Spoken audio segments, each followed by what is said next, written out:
What's up, everybody? Welcome back to Lackeys be Trippin. It's Rob here. I've got a how-to video for you today because here in our Thor Outlaw, the four of us full-timing, we use our toilet a lot, and I've become an expert at replacing the toilet valve on our Thetford RV toilet. So I had to do it again this morning. The valve has been sticking and now it's leaking. I said I'm just going to replace the whole thing, not just the O-rings and the gaskets, the whole thing. So I figured I'd walk you through it really quick. Let's keep it under 5 minutes and let's jump right into it here, starting with identifying your toilet model number. So let's look at the back of your toilet, look for this thing here. All right, so the first thing you want to do, look at the back of your toilet, look for a label like this. Sorry for the bad picture. My toilet's a Thetford 42049. You can see that on the model. And here's the replacement valve. Just a real quick look at the instructions. They are pretty thorough. They've got good diagrams. But one of the things you'll notice here is it says if you have sufficient clearance, you can do this without removing the toilet. Thankfully, that's my situation, and hopefully yours. Inside the bag, you'll find some replacement parts, the O-rings, the gaskets, that sort of thing. You also have this locking guy and this, turny valve thingy. So, locky guy, turny valve thingy, very important. Here's a foam donut that I'm not going to use because I'm not going to replace the toilet. Turn your water off, very important step. Now, in this situation, I've got a leak, like I said, from the valve. So I put a towel under here, but you're going to want to put a full-size towel underneath the pedal because it gets kind of damp when you remove that twisty valve guy. So we're first going to pull the pedal off, and you want to leverage both sides of the pedal, really work it back and forth. You got to be kind of gentle with this thing at the same time being forceful. Does that make any sense? No, I understand, but that's just how you got to do it. So back and forth. I actually keep a big flat blade screwdriver on hand to kind of pry on the upper side of it, but you got to be really careful, especially with these China toilets. You don't want to break the porcelain. So once that pedal comes off, you can set it aside and then take the valve guy out. What you do is you pull up on the back of the tab, twist it about a quarter, well, not even that, yeah, about a quarter turn, and then pull the thing straight out, the whole assembly along with the twisty valve guy. Sploosh, water everywhere. Hopefully you got that towel under there. Now, what you're looking at is inside there, you've got the plug guy with the spring thingy. You're going to get those out with some needle nose dudes.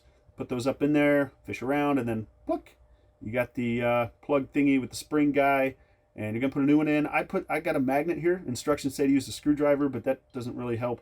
So I got a magnet and stuck it on the end with some grease, some lithium grease stuff that's in the package actually. I just plucked it right into place and it stayed there and it was great. So let's go to our new twisty lock thingy and twisty valve guy. Put the O-ring on the twisty valve guy.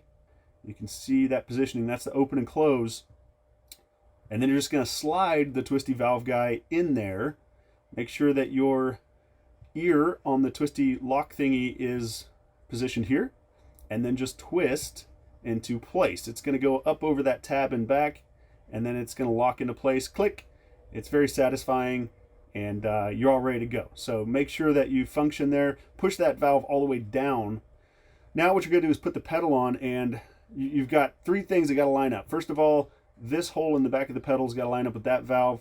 This slot back here at the back of the pedal is going to line up. It's going to line up here with the twisty valve thingy, flange deal. Very technical jargon here, I understand. Try to keep up. What we have here is a pocket for the spring, and it actually says spring on there. And that's the first thing you're going to do is try to get the spring in the spring pocket, and then just trying to work everything into place. So to recap, ear and ear got to go in the slots, and then the spring, that's going to be the first thing. So you just put the flange in there for the pedal. Line the spring up first. Then once the spring's in, look down the side of the pedal and kind of start lining everything up. So you have to twist it. You see I twist here, you see the spring tension, and then I start pressing the pedal into place and give it a couple of shots. Pop, pop, once you get everything lined up, and it'll just slide right into place. That's very satisfying. Now get up and test it with no water yet. Just flip it, and it works so much better now. We'll go outside, turn our water on, come back in and retest it with the water. Make sure you don't have any leaks out the side. Make sure the water shuts off when the toilet stops. And boom, we're fixed. Great job. Great job. Boom, there you have it. 5 minutes. how to replace your toilet valve. Make sure you subscribe and click the bell for notifications so you can be alerted when new videos come up, because we'll have more how-to videos. I got a ton of stuff to fix on the coach and a lot of archive footage as well, so I can show you some how-tos. We've got product reviews and of course our travel recaps coming up soon. So thanks for tuning in to Lackeys Be Trippin' and watching this video. Hopefully it helps you out. If you have any requests for future how-tos or any comments on how I can make the videos better, please put that in the comments. Always appreciated. Thank you everybody for watching, and we'll see you in the next video.